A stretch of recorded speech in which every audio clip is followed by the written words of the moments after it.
Can infrared detection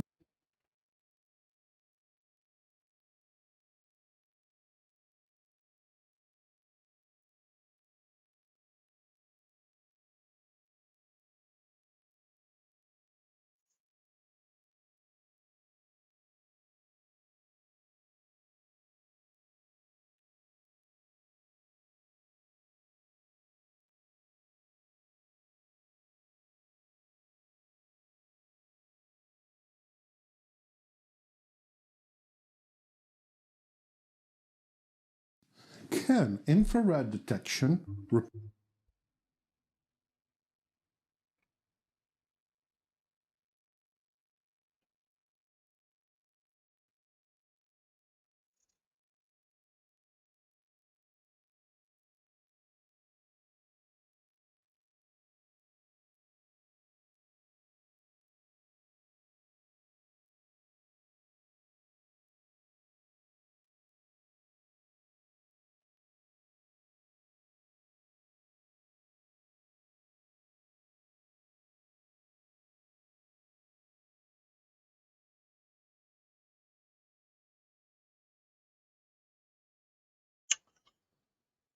Okay.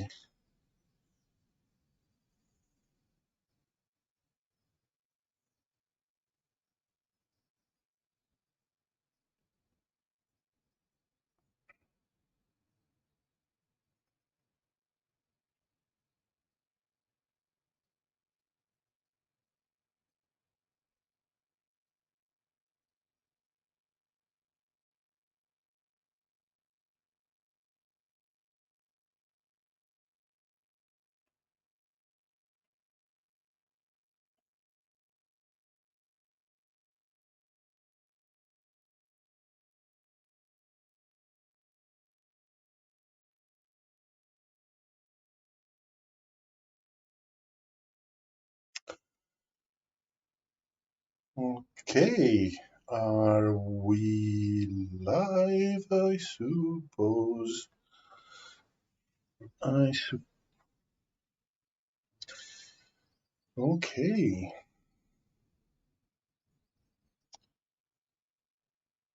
Just 2 minutes.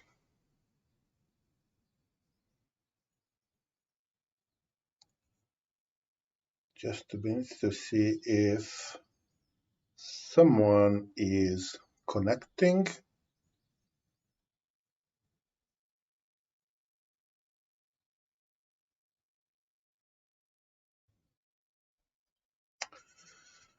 Okay, we are starting at 8 o'clock British Standard Time sharp.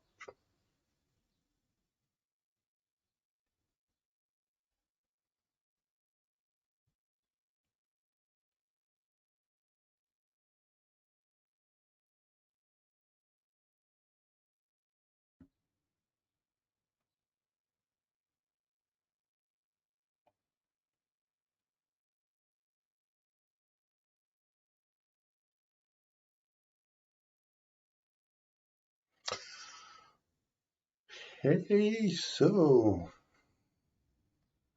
yeah, there's quite a lot of people. That's great. I wasn't expecting, honestly. Um, okay, just a minute.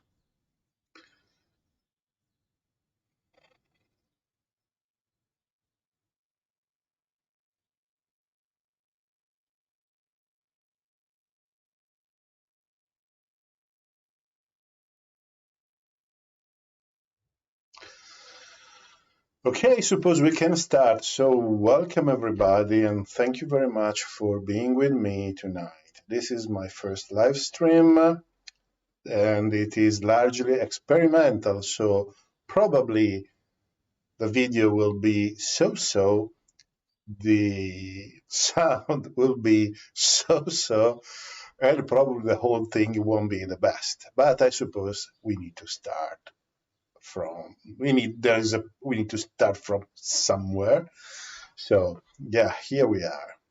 So thank you very much for joining me. I hope it will be interesting and entertaining. Before getting into the subject that I have prepared for tonight, there's a couple of things that I would like to say. The first one is that why I'm here doing a live stream. Well, there are a few reasons. The first one is that when I asked in a poll some time ago if people would have liked to be part of a live stream, the answer was quite positive, and well, there was not an overwhelming majority of people who were going to be interested in live streams, but it was there was a number of people, so I thought it was interesting. And the other element is that, as you know, I am actually struggling to keep the pace of one documentary video every week.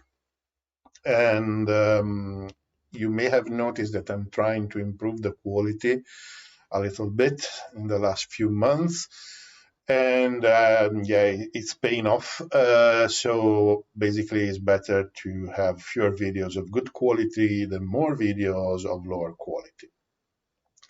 So I thought I can't leave the guys without something, without having a chat at least, without talking about planes and technology and this kind of things for an entire week. So I think that live streams are a good way for to replace, say, and fill the weeks where I can't actually prepare a documentary. I have a documentary which is half done, but already. But this week is one of those weeks where I unfortunately didn't have a lot of time to work on it, and this weekend I also won't have time because I have some family business to attend. So yes, I'm here, and finally we are having a live stream. The third element, the third reason because I'm doing a live stream is because it's cool. I always said I really would like to hug you. I'm incredibly grateful to everybody who's watching the channel, to everyone who's actually supporting the channel. And I really would like to know you personally and say thank you to you personally. This will probably be impossible forever, will never be possible, but this is probably the next best thing. Okay, let's have a good chat. Yeah, good evening, Victor, good evening, Carlos, Lyle, Alexander. Long-time supporter. Thank you very much for being here. Sir Gods, awesome. Okay, I didn't do anything. But anyway, thank you for the trust. Ken Villagas. So hit the like button. What resources do you use in your videos? No, it's just OBS and my trusted Canon M50. The audio is the standard laptop audio, which is the reason, which is probably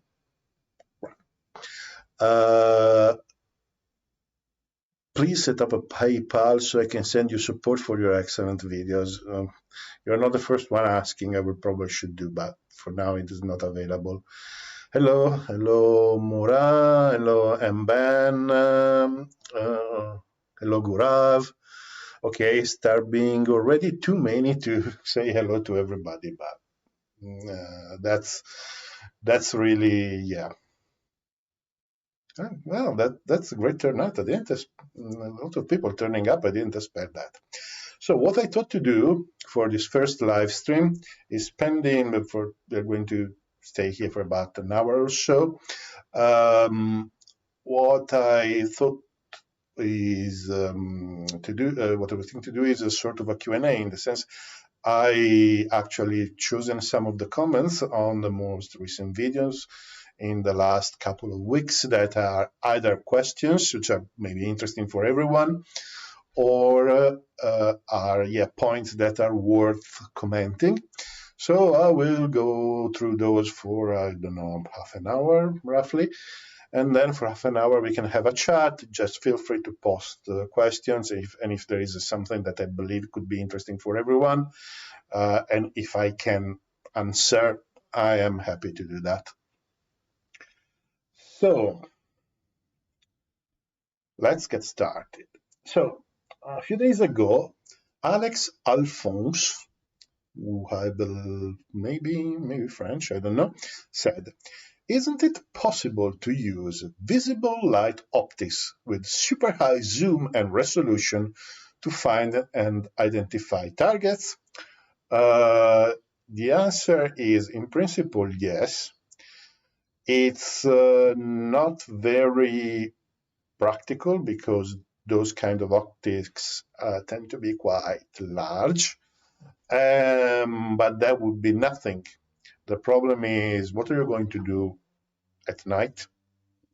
With infrared, you also have night vision. It doesn't depend on the lighting condition, and it is way less sensitive to weather conditions. You can, depending on the frequencies that you're using for your observation, you can see through a relevant layer of clouds and of something that in invisible light you can't do. So that's the reason why it's not just they don't just use visible light. Then Daniele Delfino, who is probably likely someone from Italy, said, "What is, in your opinion, the range of the APG-73 F-18C radar, fighters, cargo, lockdown, plus lookup, and so on?" So this was a comment on the last video about the science of automatic target recognition. Another regular of my channel, Katrinik, or something like this, and please apologies if I'm butchering the name, actually gave a very articulated answer, which is right on the money. And that the first element is that you don't really know the performances. This is one of those key data that the Air Force is never put in the public domain. You have estimates, you have declaration of the pilots that give you an idea, but the actual performance is not something that you will find on Wikipedia. No chance. The other element is, and this is will be probably the subject of a video at some point, is that the range of anything is basically doesn't exist, in the sense every kind of sensor that uses energy either works with the inverse square law or the inverse fourth power law. This means that the farthest is the target, the more difficult is to identify the energy that is coming from the target. It may be infrared, maybe visual light, it may be radar radiation, it may be emissions, passive that you're actually receiving passively. Whatever it is, the point is the sensitivity of the receiver and the amount of energy reflected.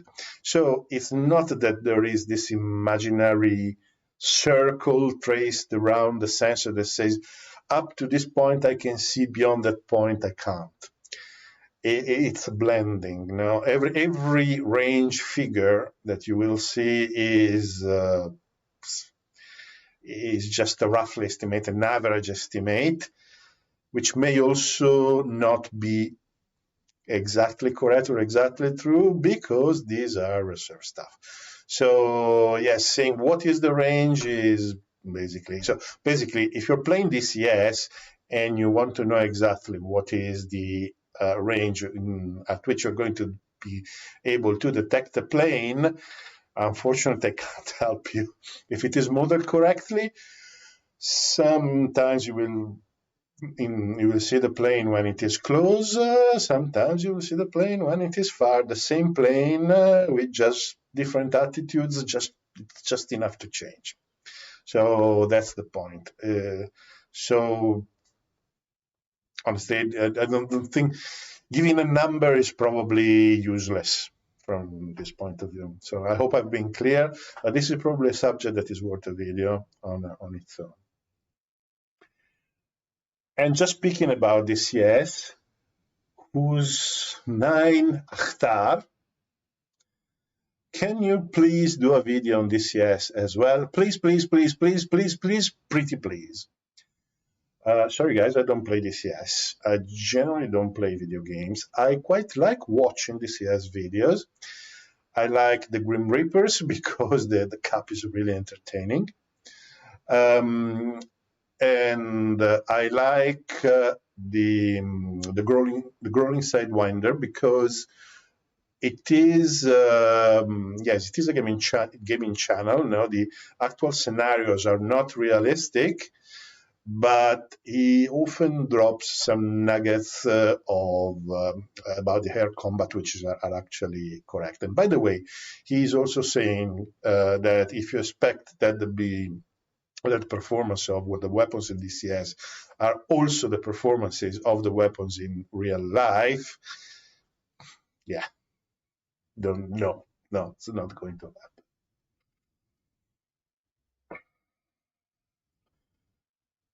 So Chen Gong said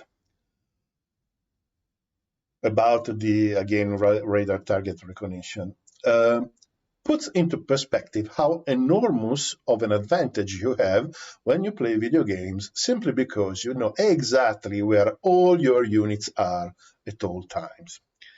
And he's perfectly right. This concept goes back a couple of centuries. Von Clausewitz in his seminal work, Vom Krieg, actually was the first to mention the fog of war. No? And I'm sure you have heard this term before.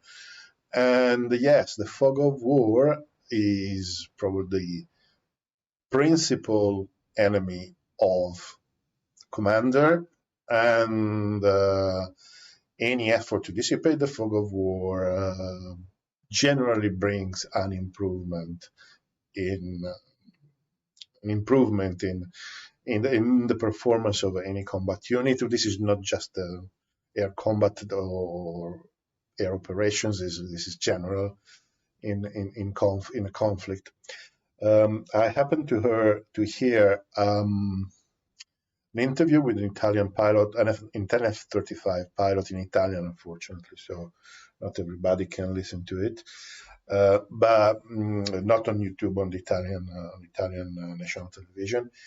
And he was saying that of all the features of the F-35, which are really advanced and remarkable and so on, the level of situational awareness that the plane is giving to the pilot is outstanding, and it is the most important element. So yes, that's true. Playing video games is not even comparable to the actual situation that happens in real combat. Then Abdel Hafid, I think if they give you money, you will be able to build a sophisticated missile. Lol, I love your videos.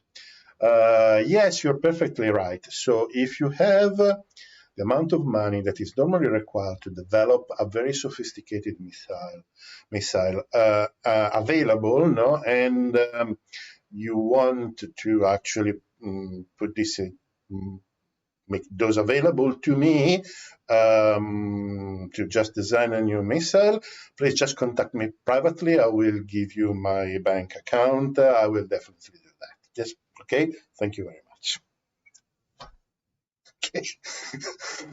Irony. I'm joking. Okay, irony. Anyway, thank you very much for the for this thing, because it's a form of respect, I believe. With Brexit, Tony says, with Brexit about the Tempest. With Brexit and COVID, Tempest will surely be a stunning success. Go global, Britain. Well, I don't know Brexit and COVID. The Tempest, if compared to the FCAS, oh, guys, thank you very much for your donations. I wasn't asking, so Paulie Bassman and Tue, I suppose it's pronounced. Thank you very much. You don't have to, okay? Thank you very much, but don't feel obliged. I'm very, very happy, but thank you very much. But don't feel obliged. I know it's a difficult time for everybody, so please, thank you.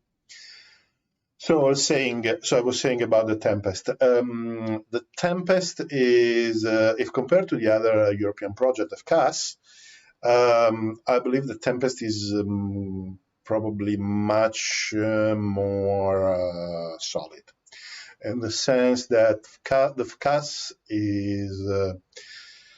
will be plagued by the usual problems that are going to happen, and is already being plagued by the usual problems that are going to happen when you involve the French, who are very conscious that of the fact that they want to keep as much independence as possible, so they want to have the leadership of any project. And this is a problem. You can't really blame them for wanting to do that, because that it is their policy. That France has always it's a long-term political choice to be as independent as possible, which is something that I really can blame them for making such a choice. No? So, but the flip side is that it's very difficult to make collaborations with them. It happened. Thank you, Sir Gods. It happened, but it was not. Let's say it happened, but it is not this common. In a major project, it is possible. It becomes even more difficult. The Tempest, on the flip side, is, I believe, very well positioned, because by systems and Leonardo do complement well.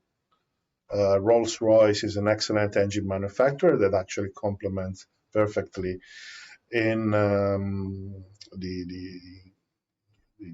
other team, so it's not overlapping with anyone else. While in the French and German situation, you have two different engine makers, that basically overlap. In the Tempest, you have one engine maker, and that's it. So it's much more unlikely that there are going to be any particular discussions. The Swedish have a great experience in the software. The Gripen, from the software point of view, is probably one of the most advanced. Is probably right below or pretty much at the level of the F-35. So yes, it is a team that is potentially can have a lot of synergies and can bring out the best of everything. The FCAS team is much less, is not as well coordinated. Is not the components are not as well complementary.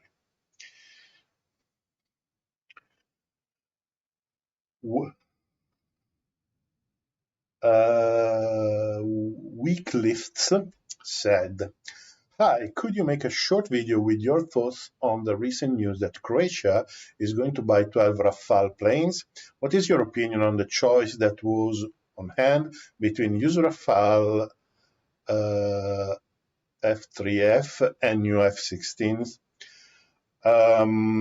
So Croatia is in a very particular situation because it's a small country with small infrastructure.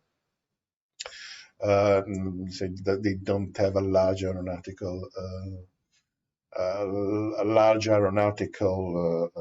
industry to support their systems, to support to support their air force. The plane that they have chosen is definitely up to scratch, and considering that their central concern is definitely Serbia, definitely makes sense.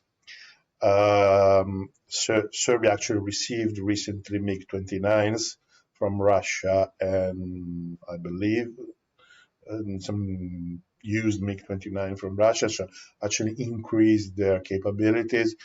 And well, the Rafale will bring Croatia up to the at the level of the best nations in the NATO.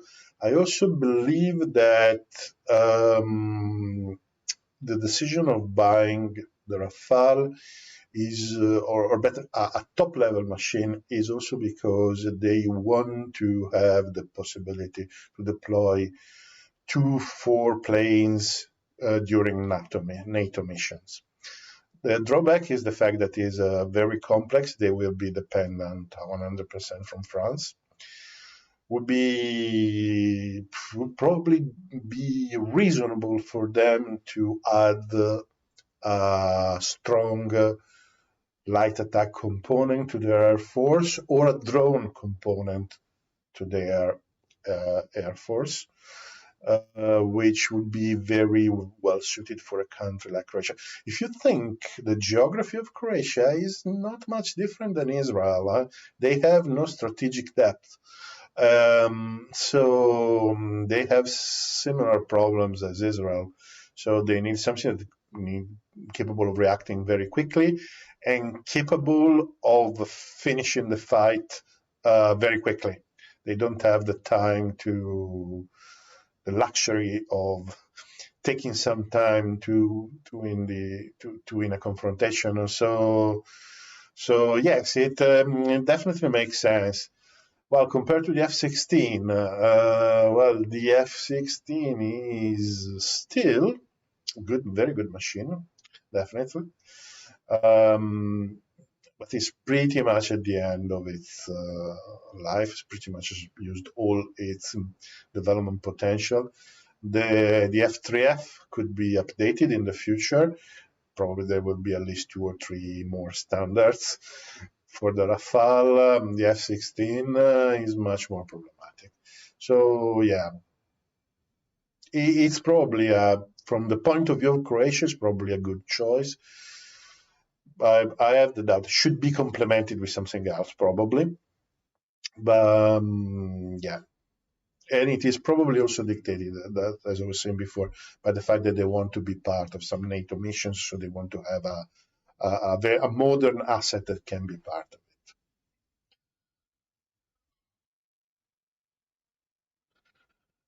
TZK is saying, I am assuming that a very fast processor to compute the complicated algorithms from inputs, either IR or radar, will be needed, always talking about automatic target recognition. USSR were the first to develop missiles, so must have made very fast processors as early as 1960s, and could have been at forefront of the IT revolution had they developed a market economy. So I'm not commenting on the economic part. I'm not commenting on and yes, it's true, obviously, to do automatic target recognition, you need to do signal processing very quite quickly and efficiently. So you need capable electronics, but always consider that military electronics in terms of hardware are always 1, 2, or 3 generations back from the commercial electronics, from the commercial hardware, because they need to be basically hardened. So, for example, the processes at 7 nanometers, 5 nanometers, like happened like the recent commercial processors. They exactly because they are so dense, are more vulnerable to EMP or disturbances or anything else. So it's not a problem in the civilian market. It is more complicated in the military market. But the observation that since the USSR was the first to develop missiles, so must have made very fast processor in the early 1960s. So if we are talking air-to-air missiles, mind that the first generation of air-to-air missiles flew with analog logic. So there was no digital processor. And so it is something we may speak about at some point. So it doesn't mean necessarily that the Russians were ahead at the time in digital processing.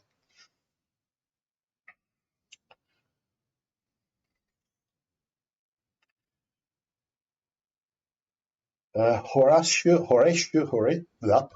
Jones said, "I can't believe fighter aircraft electronics aren't housed in some kind of electromagnetic protective case very similar to a Faraday cage. The Russians and the Americans are known to have electromagnetic weapons designed to disable electronics. The fact that it is never talked about by armchair fighter experts is because EM weapons cannot penetrate their rent-free basement bunkers or their bedrooms." Okay, apart from the fact that I have an apartment, mine, which is, and this is have my home office, so I'm probably not part of this category. I've never, yeah, that's true, but we never discussed the hardening of military electronics in specifics. So, but yes, it's true. They are actually protected by electromagnetic pulse. They started in the 50s and the 60s with nuclear weapons, and in theory, the military planes, should be capable of flying. Even they have been involved in a heavy electromagnetic pulse. So that's the reason. That's pretty much the list of the comments that I wanted to go through. I hope it was interesting for you. And it was so pretty much on time, which is incredible. So let's have a look at your questions now, and see what it is. Croatian here. Steven Scallion. Croatian here. Rafale will be a weapon of deterrence against Serbia. Yes, obviously. That's your focus, obviously, and I would be surprised if it wasn't. They used analog computers. They used analog Rosomak. They used analog computers. The main drawback was the fact that they were very application specific. That's true, absolutely true.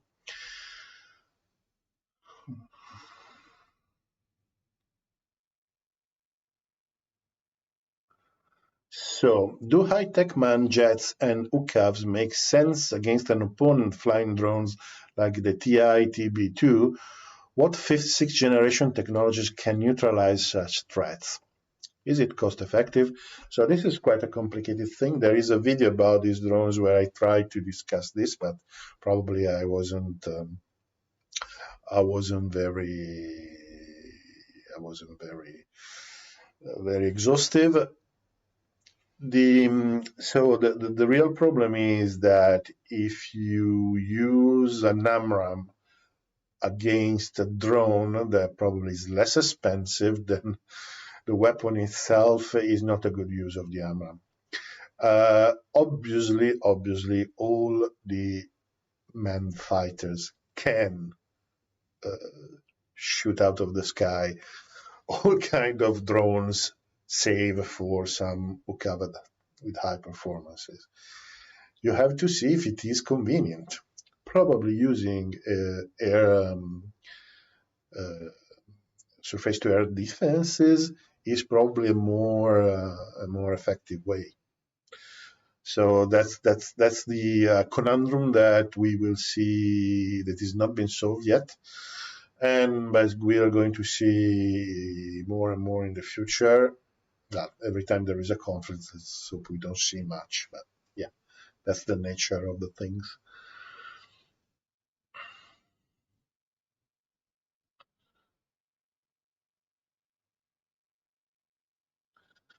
Did the USSR receive jet engine technology from the West to develop its technology? In general, how could Russia and USSR develop such technologies to the standards they did?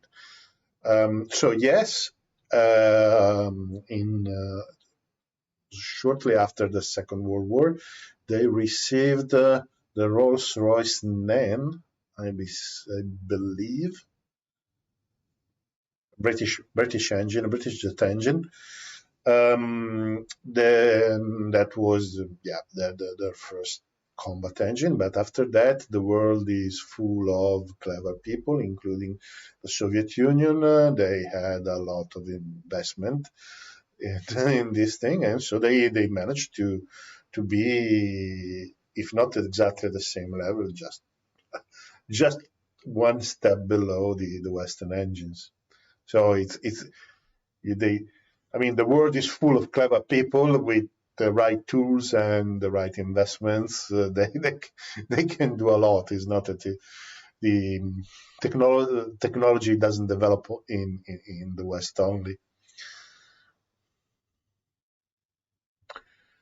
Russians design better planes than Americans and way better guns. Eat it, America.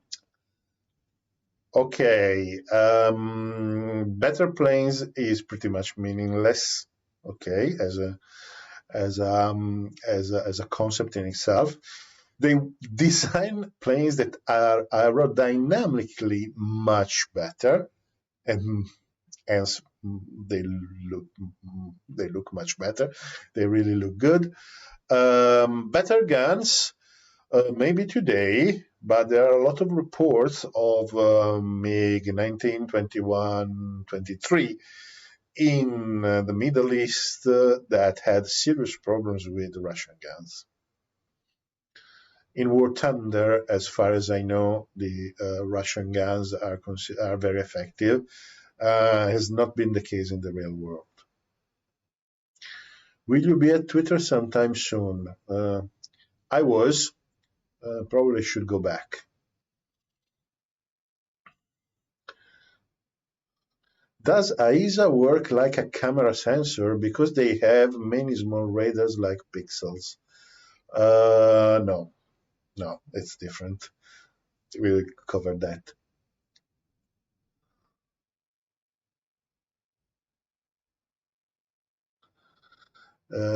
Okay.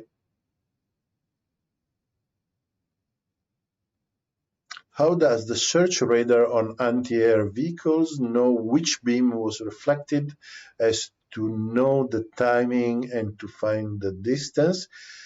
Because the radar radiation, the electromagnetic radiation, travels at the speed of light. So the return is measured in a very small second, in a very small fraction of time, nanoseconds, and and compared to the motion of the antenna or the motion of the sweep, if it is a planar radar, it's much slower. So they emit. So basically, in the high-speed world of the electronics, this is the electronic, emits one impulse. Wait.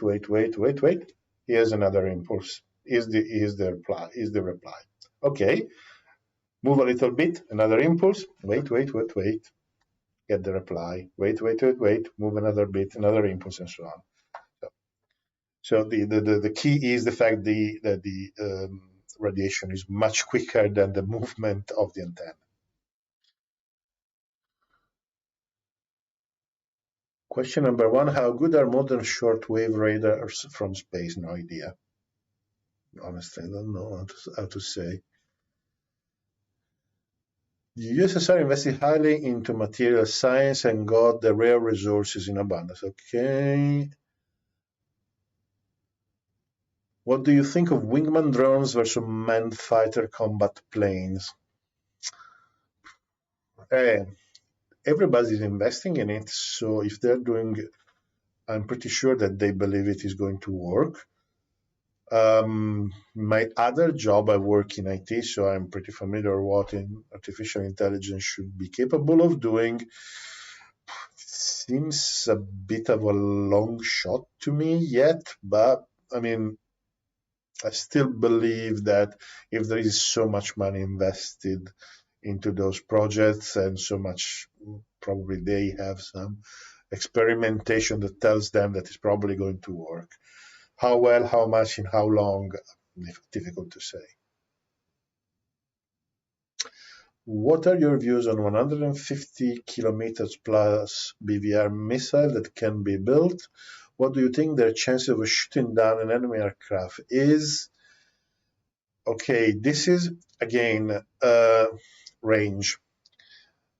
When it comes to range, the first element is, can you lock onto a target in a way that provides the weapon the guidance required to get to the target first? So this is a sensor problem.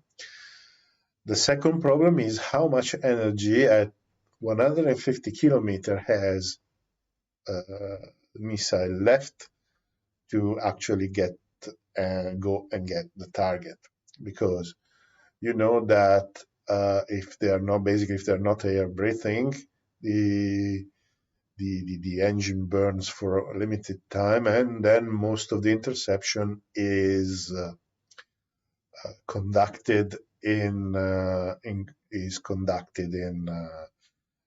inertially. Obviously, the longer is the trajectory, the slower will be the weapon, the more difficult will be to maneuver to go and get the target. So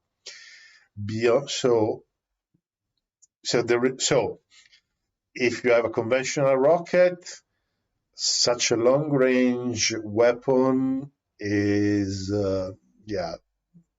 is a bit doubtful. I'm a bit doubtful. If you have an air-breathing system, like the Meteor, for example, then that basically flies like a plane. So then the game may change. So that's my idea.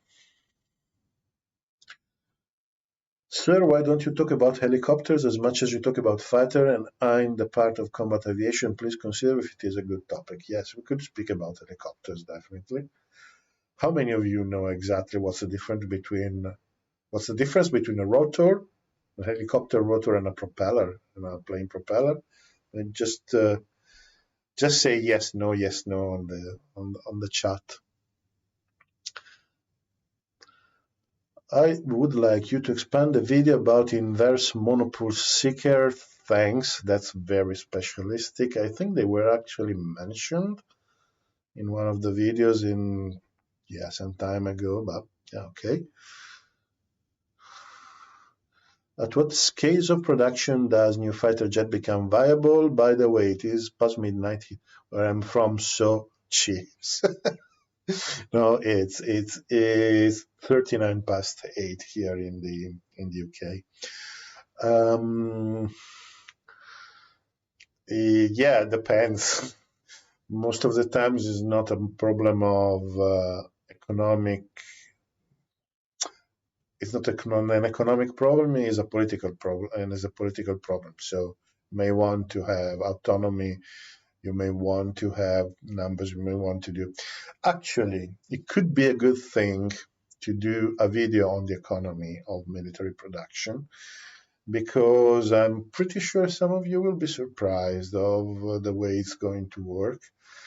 Um, I thought a few times of doing something like this, and I've always been reluctant because this channel is remarkably free from haters. They're very, very few and far between, but really you can count them on the fingers of a single hand. If I start speaking about economics, I will be flooded by people telling me that I'm everything. So, but yeah, we at some point we may want to speak about that.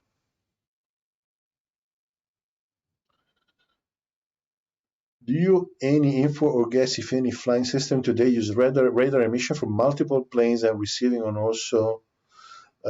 Yes, escaped, but I understand the point. So yes, the start. There are systems that are actually passive radars, multi-static, so multiple receivers that just receive electromagnetic radiation, and they tend to use not only radars but also the emissions commercial communications emissions like cellular phones or just VHF, UHF radio. Yes, they do exist. They start people. There are a couple of projects. There's a Finnish one. There's a German one, as far as I know. Yeah, yes, they do exist.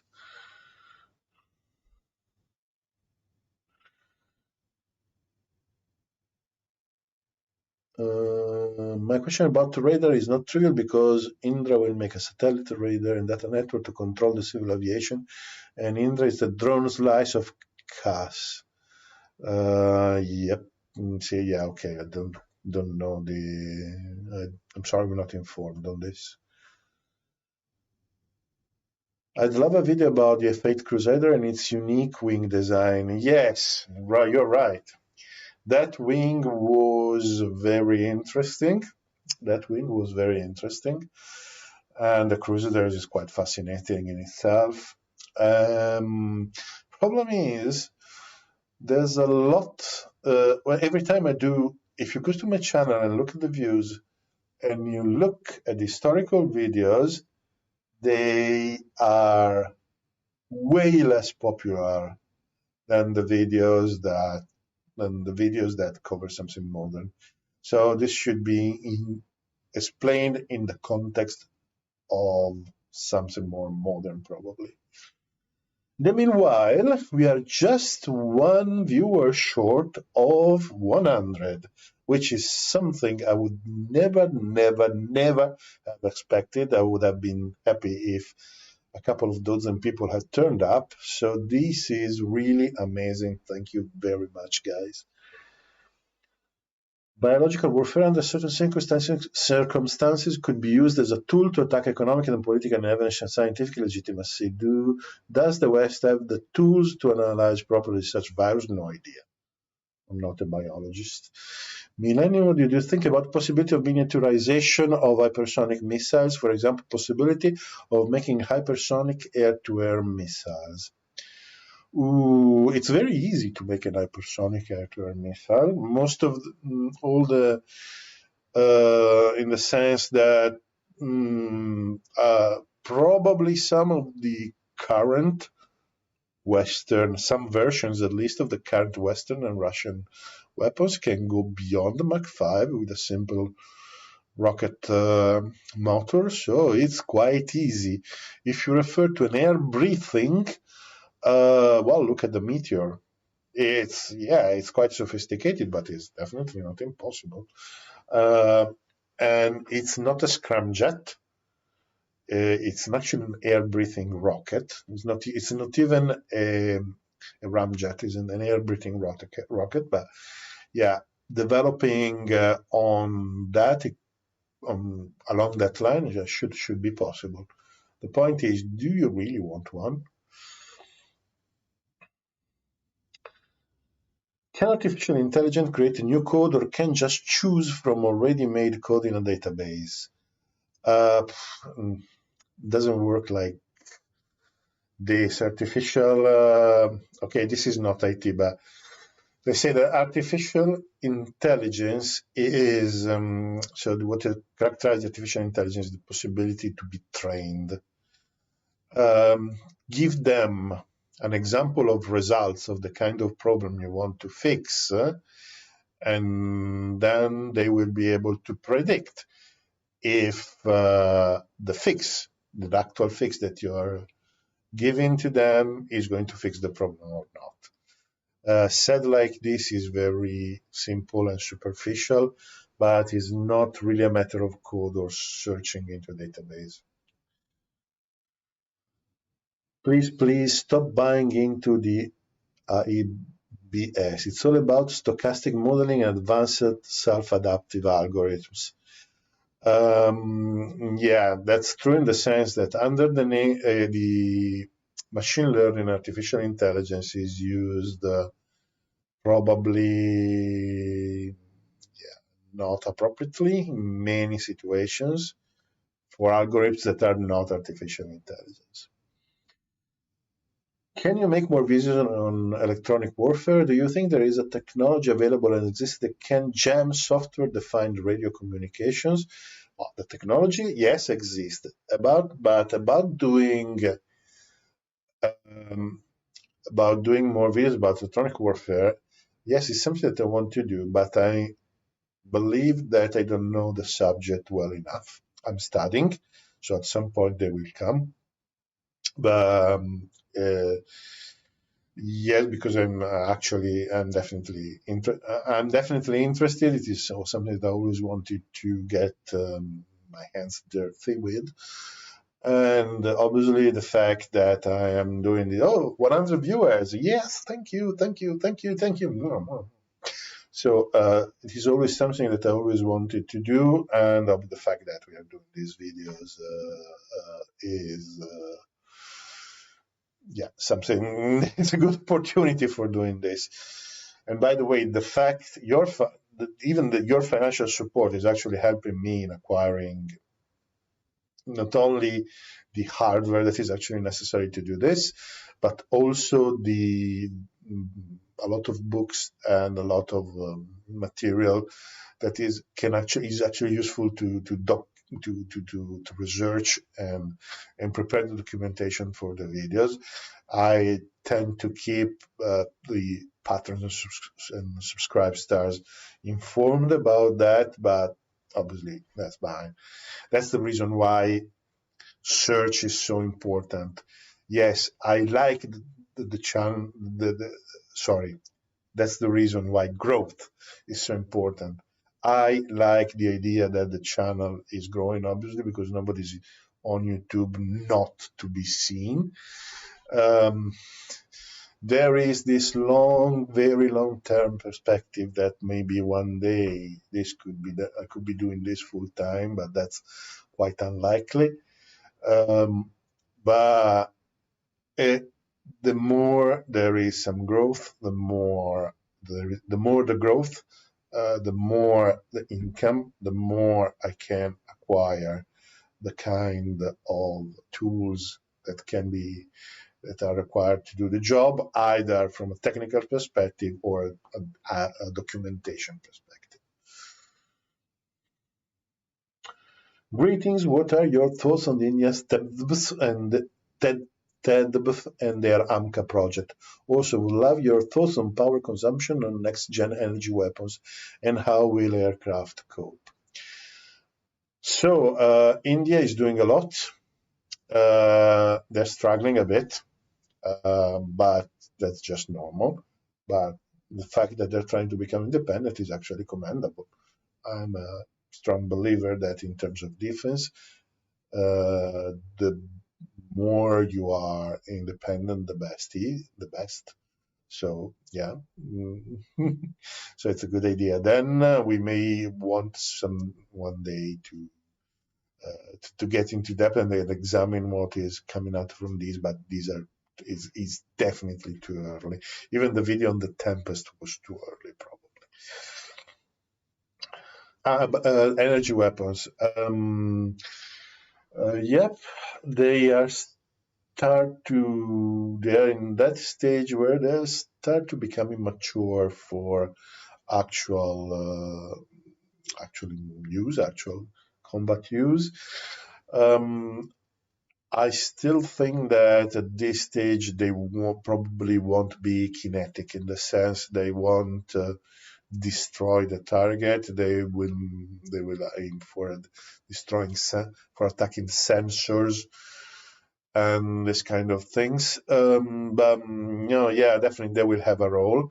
It won't happen as quick and as fast as many are expecting.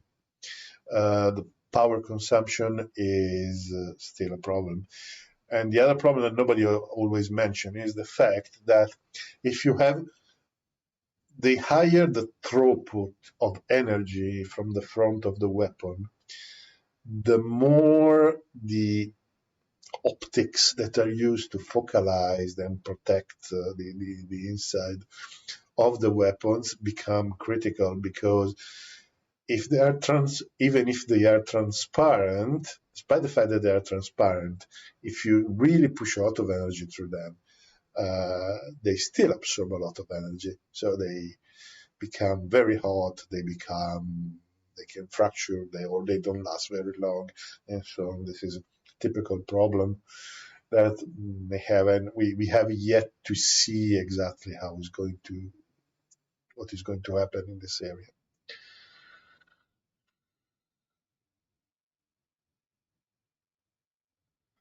Okay. Is there a missile that has the ability to use radar emissions to home in on a target and then use an infrared seeker at a certain distance? So double guide. So because obviously I'm pretty sure that you know that do exist. Even the almost all the even the semi-active radar homing weapons had this home on jam mode. The Amram has it, or all the modern weapons have it. So this is very common. Double guidance. I don't know. Air to air. I don't know. Air to ground. I think I probably read something somewhere, but I can't locate it. I definitely can locate it. I see. Maybe I will check if I find anything. Maybe I will post something in the description.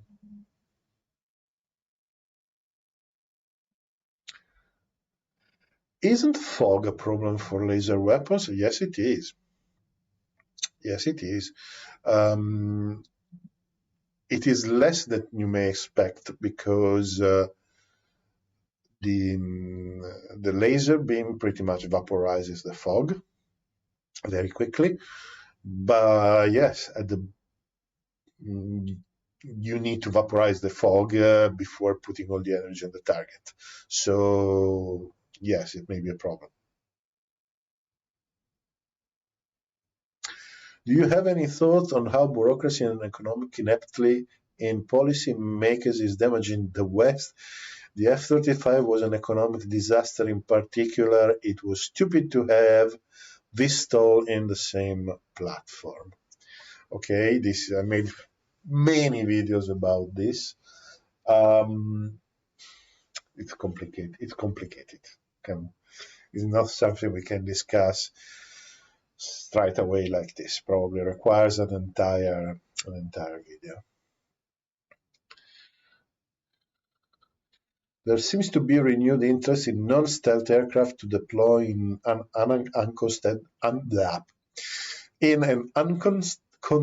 okay, this is all the stuff that you don't see in the videos. Okay, me trying to speak and babbling all around. Okay. There seems to be renewed interest in non-stealth aircraft to deploy in uncontested airspace at a much lower cost rather than a full stealth contingent. Your thoughts? Yes. So the problem is not the cost, okay? Or better is, but that's not the main problem. The problem is the complexity, the maintenance, and the availability of the stealth planes. they are complex weapons, and in a near-peer situation, they become difficult to build in numbers. Non-stealth planes, simpler but effective high performance, are much simpler to build. So that's the reason why, that's the thinking that is in the background of the planners that in these years, that you always need two levels. One of you start need that you need two levels.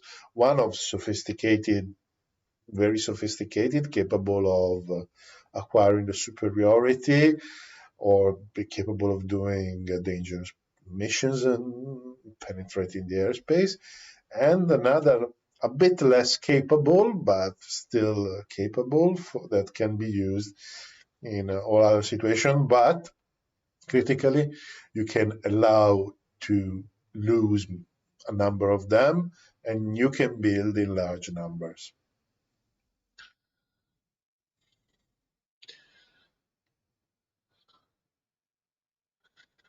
Why don't we have deltas with twin-engine lifting body layouts like the Sukhoi 27 or the F-14 with the wide engine splay? What does it mean? So we have the Sukhoi 27, the F-14. So sorry, I'm not understanding. I would love to see a historical video of the Subdraken. Yes, it's a very fascinating plane. About history, we have already talked about. What aspects about defense and aerospace reporting disappoints you the most? I mean, specialized press normally is fine. They don't tell much because they just copy, the press releases from the companies, for the corporations, or the military forces. What disappoints me is when you have commentators that they don't know what they are saying, and they start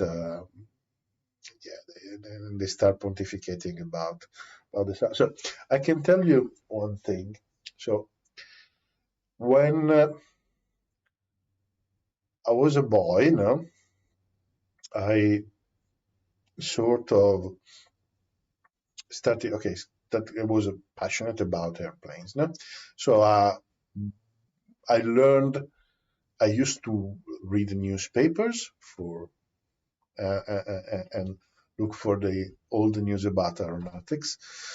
And but while I was starting reading books, first say obviously children books, then probably books were a bit more complex, explaining. I mean, say aeronautics for them is not start to become more and more knowledgeable, and actually realize that what the newspapers were saying was very, very approximative, and was definitely not precise, not rigorous in many ways.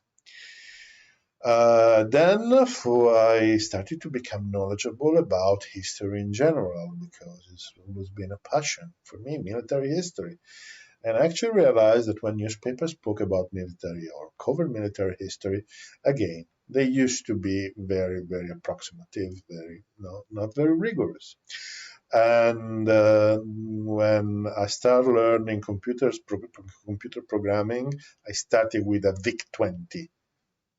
I don't know how many of you remember that computer. Google it if you want to know and to understand how old am I.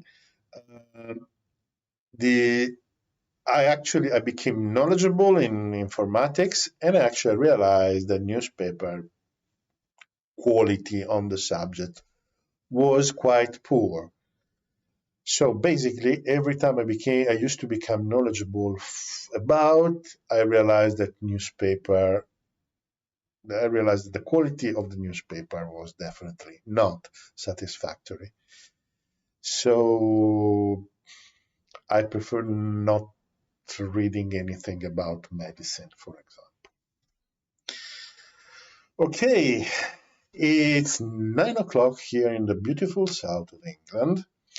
So the sun is down, there are a few clouds outside, and so I believe that we have been together for quite a long time. So I believe it's time to say goodbye. So thank you very much for turning up so many in this live stream. It's really way, way beyond my expectations.